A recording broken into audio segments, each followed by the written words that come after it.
I'm telling you Sandy's relationship with this.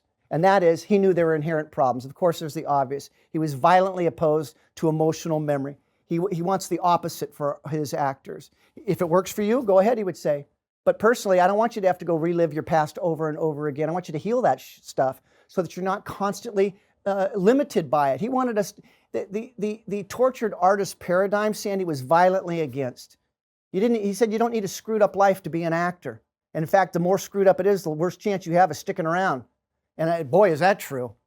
He wanted us healthy. And instead of a screwed up childhood or these tormented wounds, etc., he wanted us not only to heal those, he wanted us to develop the most important thing for an actor, your imagination.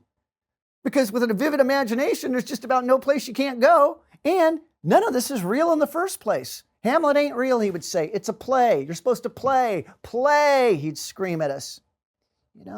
So the technique, so at a party, he had a date, and he kept introducing her. This is out in the Hamptons. It was a summer garden party, beach pool party, whatever.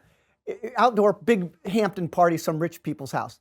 And he kept introducing him to all these New York socialites, this woman, introducing her. And she goes, what's his name? What's his name? And finally he goes, don't you pay attention? And she goes, no, do you?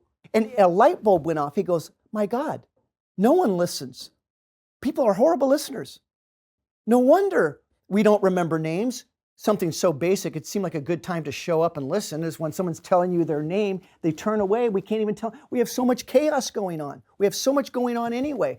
Sandy wasn't over-evaluating at this point. He just had an epiphany. He went, oh my God, people are horrible listeners. And then the number one fear of most people is getting up in front of other people. So now bad listening goes to worse. He goes, no wonder everyone's acting. No wonder nothing believable or truthful is happening. And that's in that moment, he said, okay, I'm going to stop trying to teach character and script interpretation, script and all these other technical things that get people even more in their head and make them more heady. Nothing believable or interesting will ever happen until I get you to show up. Even if your partner doesn't show up, you can still show up off of nothing. It's not as good. It won't be as good. It's only as strong as the weakest link. But you can't worry about the other person. And if the other person happens to be incredibly well-trained, it being present, now you have, because nothing believable or interesting will happen between two actors until that happens on a whole nother level, if both are. And if only one is, guess what? Then there you are.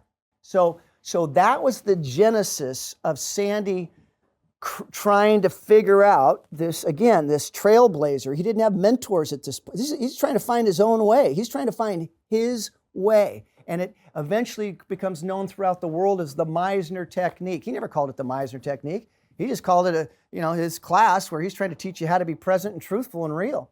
And he just, he'd try this and a little bit of that. And over the first 20, 30 years, it wasn't until about the early mid-60s that Sandy said that everything became crystallized and solidified. He really didn't tweak it much beyond that over the next, 25 years. Certain classes, he would leave out certain things because he would punish classes if they weren't working hard enough. The class behind me, he took away Spoon Rivers. They were like a week and a half, 2 weeks into them, he took them away. He goes, you all don't give a damn. It's a waste of time, Yeah.